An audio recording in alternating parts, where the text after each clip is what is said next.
주신 주님 주의 나라 임하셨네. 이 땅 위에 주님께 영광.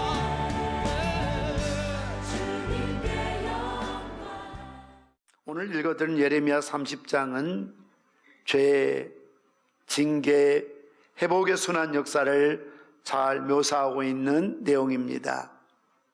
먼저 그 시대 현상을 이렇게 진단하고 있습니다. 예레미야 30장 12절 말씀 보면 내 상처는 고칠 수 없고 내 부상은 중하다 말하고 있습니다. 13절에서는 내 송사를 처리할 재판관이 없고 내 상처에는 약도 없고 처방도 없다고 말하고 있습니다. 14절에서는 너를 사랑하던 자가 다 너를 잊고 찾지 아니한다라고 진단을 하고 있습니다. 그러면서 왜 이런 고통이 주어졌는지, 이런 상처들, 부상들, 그리고 억울한 일들, 그리고 상처가 났지만 약도 없고 처방할 수도 없는 그런 현실들, 그들을 사랑했던 자들이 그들을 떠나 배반하고 다시 찾지 않는 현상들이 왜 주어졌는가를 그 이유를 14절에서 15절에 말하고 있습니다. 14절 말씀처럼 이는 내 악행이 많고 내 죄가 많기 때문이라는 것입니다. 15절에서도 내 악행이 많고 내 죄가 허다하다. 한마디로 말하면 이런 관계성 또는 환경이나 국가적으로 개인적으로 당하는 모든 시련의 원인은 이와 같은 일이 주어진 치명적인 결과의 이유는 죄와 밀접한 관계가 있다는 것입니다. 악행이 많고 죄가 많고 그 죄가 허다하다. 정말 죄를 공기 마시듯이 마시고 밥 먹듯이 물 마시듯이 그런 시대를 살았던 그 결과가 이런 엄청난 어려움과 위기와 고난과 시련과 인간관계가 파괴되는 결과를 가져주었다라고 말하고 있습니다. 이것은 예레미야 시대나 지금이나 다르질 않습니다. 실질적으로 우리가 당하는 많은 어려움의 그 이유 가운데 하나는 죄와 밀접한 관계가 있다는 사실을 부정해서는 안 되는 것입니다. 이런 그들에게 오늘 예레미야 30장에서는 포로된 그들, 희망이 없는 그들에게 하나님께서 이런 이스라엘과 유다 백성에게 하나님의 선하심과 인자하심을 선언하는 희망의 메시지입니다. 비록 이스라엘 백성들이 하나님의 법을 버리고 우상을 섬기고 하나님을 떠나 뿔뿔이 흩어져 살다가 결국 바벨론의 포로가 되어서 모진 고생과 고난을 경험하게 되지만, 그러나 예루살렘으로 돌아와 하나님께 감사하며 즐거워할 날이 있을 것을 예언하고 있는 말씀입니다. 특별히 예레미야 30장 오늘 본문 19절 말씀 보면 그들에게서 감사하는 소리가 나오고 즐거워하는 자들의 소리가 나오리라. 내가 그들을 번성하게 하리니 그들의 수가 줄어들지 아니하겠고 내가 그들을 존귀하게 하리니 그들은 비천해지지 아니하리라. 여기서 감사하는 소리가 나오고 즐거워하는 자들의 소리가 나오리라. 이 문자적인 번역은 웃는 자들의 소리가 있을 것을 말하고 있습니다. 이제 포로 당시의 애가와 고통 대신에 평화와 번영으로 인한 즐거운 소리가 흘러나온다는 것입니다.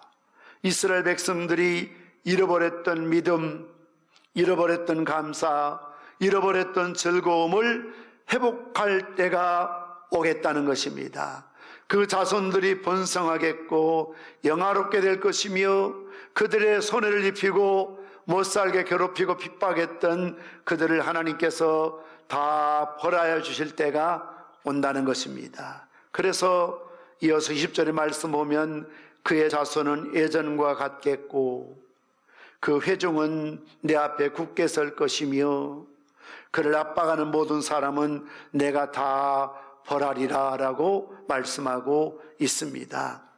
오늘 하나님 앞에 나와서 예수님을 내 평생 믿기로 의지하고 결심하고 감사함으로 그분께 나의 모든 염려와 근심을 맡기는 이에게 오늘 본문의 말씀이 축복의 말씀으로 임하시기를 주님의 이름으로 축원합니다. 오늘 본문에서는 여러 가지 회복에 대한 말씀이 묘사되고 있습니다. 18절 말씀에서는 포로된 곳에서 다시 고국으로 돌아오게 해주시겠다. 19절에서는 쇠잔하지 않고 번성케 해주시겠다. 20절에서는 비천하지 않고 영화롭게 해주시겠다. 21절에서는 이상적인 통치자가 다스리게 될 것이다. 21절, 22절에서는 하나님과 교제하는 백성으로 세워주시겠다. 23절, 24절에서는 저들의 원수를 하나님께서 멸하시는 이런 기적을 베풀어 주시겠다라고 약속하신 것입니다. 이 복된 일들은 감사하는 소리와 즐거워하는 자의 목소리가 나오는 백성들에게 주어진 약속된 축복이었습니다. 그래서 19절 말씀처럼 그들에게서 감사하는 소리가 나오고 즐거워하는 자들의 소리가 나오리라. 오늘 예배를 드리는 여러분들도 힘들고 어려운 세상을 살아가지만 이렇게 저렇게 때로는 여기저기 얽히고 설키며 살며 답답한 일을 당할 때가 있지만 감사하는 소리와 즐거워하는 소리를 내는 삶으로 변화되시기를 주님의 이름으로 축원합니다. 이 세상에 근심 없는 사람이 어디 있겠습니까? 눈물 없는 사인이 없는 가정이 어디 있겠습니까? 걱정 없는 나라가 어디 있겠습니까? 어떤 사람은 건강 때문에 걱정합니다. 어떤 이는 너무 가난해서 고통을 받습니다. 어떤 사람은 가진 돈이 화근이 되어 괴로워하고 있습니다. 직장 문제, 이성 문제, 결혼 문제, 신앙 문제, 인간의 삶에는 근심과 걱정으로 가득 차 있습니다. 이런 인생의 여러 문제들을 신앙으로 극복해서 그런 고난 속에서도 긍정적으로 살아가는 사람을 감사하는 신앙인이라고 말합니다. 불신앙과 신앙을 구별하는 방법은 다양하겠지만 감사하는 마음이 있는지 없는지 그것을 보면 동일한 상황, 동일한 처지, 아니 나보다도 힘들고 어려운 딱한 처지에 있는 사람이라도 오히려 내가 감사하는 것보다 그 사람이 더 깊게 감사하고 크게 감사하다면 그 사람이 나보다 훨씬 더 믿음이 좋은 사람입니다. 신앙이 좋은 사람이라는 것입니다. 감사의 마음을 의식적으로 표현하는 것이 예배입니다. 그래서 시편에서는 하나님께 나아가는 자가 가져야 될 가장 중요한 마음이 감사라고 그랬습니다. 감사함으로 그의 앞에 나아가서 하나님께 예배하라고 노래하고 있습니다. 다시 말씀드리면 여러분들이 이 자리에 나와서 감사하는 마음이 없다면 진정한 신앙인이요 예배자라고 할 수가 없습니다. 감사를 하나님께 하려는 것이 진정한 기도입니다. 감사를 노래로 표현하는 것이 진정한 찬양이요 찬송입니다. 감사를 생활로 드러내는 것이 진정한 신앙이요 믿음이라는 것입니다. 그러므로 우리에게 중요한 것은 감사를 발견하는 삶이 중요합니다. 너무나 감사할 거리가 많이 있지만 그것을 발견하지 못하고 보지 못한다는 것입니다. 또한 감사를 표현하는 것이 중요합니다. 입을 열어서 땡큐, 고맙습니다, 고맙다 이런 표현들을 좀 풍요롭게 하십시오. 감사를 말로 표현하는 게 중요합니다. 우리가 감사한다고 해서 물론 어떤 선물이나 물질로 표현할 수도 있지만 더 중요한 것은 말로 표현해야 됩니다. 특히 가족 간에 항상 말로 표현해야 됩니다. 내 자신에 대해서도 감사하는 마음을 가져야 합니다.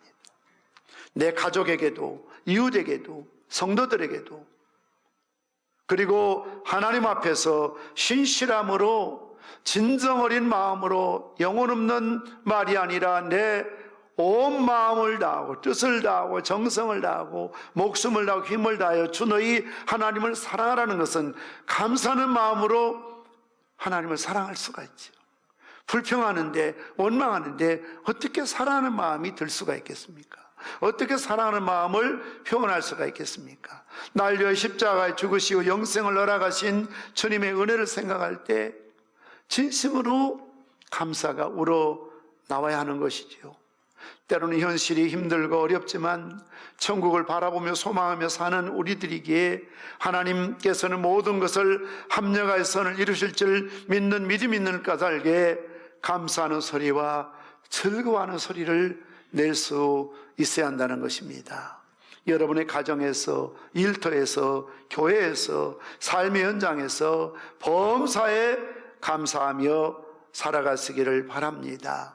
디모데후서 3장 2절 말씀 보시면 말세가 되면 사람들이 자기를 사랑하며 돈을 사랑하며 자랑하며 교만하며 비방하며 부모를 거역하며 그리고 또 한 가지는 감사하지 아니하며 거룩하지 아니하며. 말세의 특징 중에 하나가 무엇입니까? 감사할 줄 모른다는 겁니다. 국가에 대해서도, 내가 다니는 회사에 대해서도, 몸담고 있는 교회에 대해서도, 가족에 대해서도, 아내나 남편에 대해서도, 부모나 자녀에 대해서도, 스승에 대해서도, 모든 사람에 대해서 요구만 할 줄 알고 불평만 할 줄 알지, 내가 뭔가 좀 기여하려고 하지 않고, 섬기려고 하지 않고, 배려하려고 하지 않고, 대접하려고 하지 않고, 그저 요구만 하고 그저 불평만 하지 한 번도 감사하는 마음이 들지 않습니다. 참 불행한 사람입니다. 말세의 특징이 바로 그것입니다. 감사하지 않는다는 것입니다. 감사하십시오. 정말 힘들 때도 저와 우리 사무실의 직원들 제가 입버릇처럼 말합니다. 힘들고 분주하고 바쁘고 막 힘들 때 저는 입버릇처럼 이야기합니다. 감사할 일이다. 따라서 합시다. 감사할 일입니다. 감사할 일입니다. 그렇죠. 막 피곤할 때도 감사할 일이고, 분주할 때도 감사할 일이고, 여러분들이 막 아침에 교회 와야 되는데 이것저것 때로는 방해하고 장애를 받을 때도 감사할 일이다. 감사할 일이다 하고 와야지 막 짜증내고 불평하고 화내면 안 되잖아요. 감사할 일이다. 막 입에 붙어놓고 살려야 됩니다. 정말 감사해서 감사할 일이 아니고 불평할 수밖에 없고 원망할 수밖에 없고 화를 낼 수밖에 없는 그런 상황이라도 감사할 일이다 하면 순간에 그 격한 감정들이 다 수면 아래로 내려가거든요. 감사할 일이다. 감사할 일이죠. 그래서 우리 직원들도 속은 어떤지 모르지만 따라서 감사할 일이죠. 그렇게 또 앞서갑니다. 정말 감사할 일이죠. 사회학자들에게 따르면 1950년대 지구촌 사람들에게 필요한 생필품은 72가지였고 절대 필요한 필수품은 18가지였다고 합니다. 그런데 오늘 현대인들의 생필품은 500가지. 여러분 500가지 한번 집에 있는 거 다 써보십시오. 그리고 꼭 필요한 물품만도 50가지가 넘는다고 합니다. 50년대, 1950년대 22가지에서 500가지, 72가지에서 500가지, 필수품은 18가지, 지금 50가지. 그러면 이러한 생필품을 더 많이 누리고 사는 현대인들에게 지금부터 50년, 60년 전 사람들보다 과연 더 행복하다고 말할 수 있을까? 정말 가마를 타고 다니던 왕이 자동차 타고 다니는 우리들을 보면 얼마나 부러워하겠습니까? 불과 100년 전만 하더라도 자동차 없습니다. 비행기 없습니다. 핸드폰 없습니다. 100년 전만 하더라도요. 그런데 우리는 얼마나 이런 걸 편리하게 삽니까? 멀리 있는 사람 가지 않아도 얼굴 보며 전화할 수 있고 통화할 수 있고, 박물관이나 도서관에 가지 않아도 여러분의 스마트폰에서 바로 검색하면 알 수가 있고, 중요한 것은 이런 편리한 것을 우리가 누리고 쓰고 사용하면서 감사하는 마음이 있느냐는 겁니다.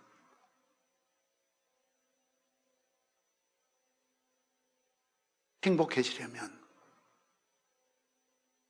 감사에 대한 눈을 떠야 됩니다. 많이 갖고 산다고 행복해지는 것이 아닙니다. 많이 배웠다고 행복해지는 것도 아니고, 많이 알거나 많이 누린다고 행복해지는 것도 아닙니다. 행복의 비결은 감사에 필요합니다. 감사할 줄 아는 사람이 행복한 사람입니다. 그러므로 감사야말로 행복을 여는 열쇠입니다. 오늘 설교 제목이 행복의 문을 여는 열쇠입니다. 행복의 문을 여는 열쇠, 아파트를 가든 창고를 가든 정말 소중한 것을 보관한 것일수록 쉽게 열리질 않습니다. 행복의 문은 더 쉽게 열리지가 않습니다. 2중 3중으로 잠겨 있다도 과언이 아닙니다. 누구나 발견할 수가 없습니다. 누구나 열 수가 없습니다. 그러나 마스터 키를 갖고 있으면, 열쇠를 갖고 있으면, 거기에 맞는 키를 갖고 있으면 열 수가 있습니다. 그 열쇠가 뭘까요? 감사라는 것입니다. 행복이 가득한 집으로 들어가기 위해서는 그 집의 열쇠를 갖는 키가 필요한데, 그것은 감사합니다. 행복한 인생을 누리고 행복한 삶을 사는 가장 중요한 비결은 감사의 열쇠라는 것입니다. 불평을 만드는 제조업자가 아니라 감사를 만드는 제조업자가 되면 진정한 행복을 느낄 수 있습니다. 왜냐하면 카릴 디링크의 행복론에서 행복의 첫 번째 조건을 감사로 꼽았기 때문에 그렇습니다. 행복할 수 있는 첫 번째 조건은 무엇이냐? 여러분들 어떤 생각 같습니까? 돈이라고 생각합니까? 건강이라고 생각합니까? 어떤 지위나 명예나 지식이나 여러분이 갖고자 하는 그 무엇입니까? 그것이 행복을 열 수 있는 첫 번째 조건이라고 생각합니까? 아닙니다. 아무리 돈이 많아도, 아무리 지식이 많아도, 아무리 대단한 명예와 그런 권력을 갖고 있어도 그 마음 속에 감사가 없다면 가장 불행한 사람입니다. 서양 격언에 제일 가르치기 어려운 수학 문제는 우리가 받은 축복을 세어보는 문제라고 그랬습니다. 받은 축복의 은혜가 한두 가지가 아닐진저 그것을 발견하지 못하고 그것을 헤아리지 못하는 것이 우리의 가장 큰 어려운 수학 문제라는 것입니다. 그만큼 사람들이 감사하지 않을 뿐만 아니라 감사를 가르치기도 힘들어요. 사실 이렇게 감사라는 주제로 제가 여러분들에게 말씀을 전하지만 과연 예배를 마치고 몇 사람이나 나가면서 감사하는 마음을 품고 살지, 한 주간 살아가면서 이 말씀을 되새기면서 묵상하면서 옴졸이면서 그렇지 감사해야지, 감사할 일이라고 생각해야지, 감사해야지, 과연 몇 사람이나 이 감사에 대한 주제를 갖고 살아갈지, 아니면 예배를 마치고 바로 문 밖에 나가면서 그저 불평이 나올지 원망이 나올지 집에 가서 부부싸움을 할지 까맣게 감사의 주제를 잃어버리고 살지 알 수가 없잖아요. 그래요. 가장 가르치기 어려운 힘든 주제니까요. 사회학자인 스탠디는 말하기를 요즘 시대는 암보다도 무서운 질병을 앓고 있는데 그것은 감사상실증이라 그랬습니다. 암보다도 무서운 질병입니다. 다시 말씀드리면 내가 암에 걸린 것보다 더 무서운 병이 뭔고하면 감사를 상실한다는 겁니다. 여러분이 암에 걸려서 시한부 인생을 산다고 생각해 보십시오. 기가 막힐 일 아닙니까? 얼마나 고통스럽겠습니까? 얼마나 두렵겠습니까? 얼마나 놀라고 힘들겠습니까? 그러나 그보다 더 무서운 질병이 있으니 감사할 줄 모르는 감사 상실증이라는 겁니다. 우리의 삶이 더 행복해지고 더 풍성한 축복을 누리고 난다면 어떤 일이든 어떤 상황에서도 감사하는 삶을 살아야 됩니다. 감사하며 사는 사람은 인생이 행복해지고 더 풍성해지지만 불평하고 원망하고 사는 사람은 언제 어디서나 만족이 없고 불행해집니다. 그래서 그런 사람은 천국 갖다 놔도 불평할 사람.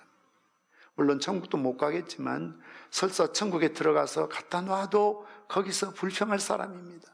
원망한 사람입니다. 지옥 같은 곳에서라도 감사하는 마음이 있다면 바로 그것이 천국인 것이지요.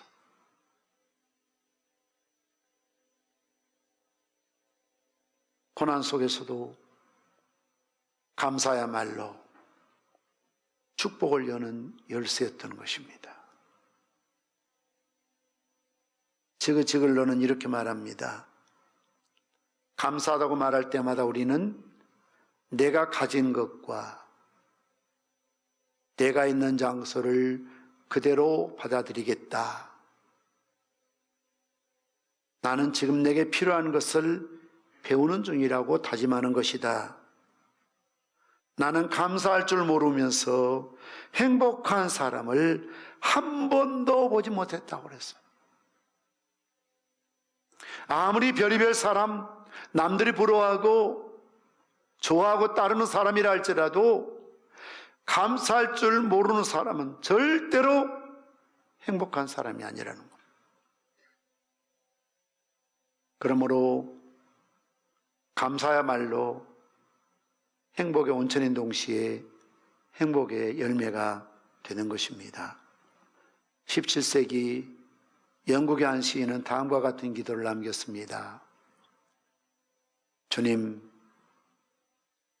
제게 너무나 많은 것을 주셨습니다. 제게 한 가지만 더 주시옵소서. 감사할 줄 아는 마음을 주십시오. 오늘 이것이 우리의 기도의 제목이라 해야 되겠습니다. 주님, 우리에게 너무나 많은 것을 주셨습니다. 그러나 감사할 줄 마음이 없으면 헤아리지 못하고 불평하고 원망하고 탓하고 짜증내고 누군가를 탓하고, 그러나 감사할 줄 아는 마음을 가질 때에 나에게 주신 모든 것들을 헤아릴 줄 알고 표현할 줄 알고 고백할 줄 알고 말로 감사를 표현할 수 있는 것이죠. 앞에서 말씀드린 것처럼 여러분들이 입만 열면 원망이나 누구를 탓하는 불평을 쏟아내는 불평 제조공장은 좀 부도가 나시고 문을 닫으시고 이제부터는 여러분의 마음에 감사를 제조해내는, 입만 열면 이래서 감사하고 저래서 감사하고 또한 감사하고 범사에 감사하고 평생 감사하고 날마다 감사하는 그런 마음 갖게 해주십시오.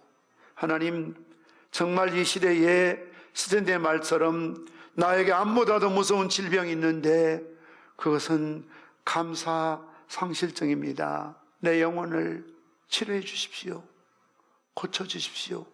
회복시켜 주셔서 불평 대신 감사가, 원망 대신 감사가, 미움이나 증오심 대신 감사가 샘솟듯 흘러넘치는 그런 은혜를 하나님 이 시간 우리에게 허락해 주십시오. 우리 모두가 그렇게 주님 앞에 기도하며 나아가도록 하시겠습니다.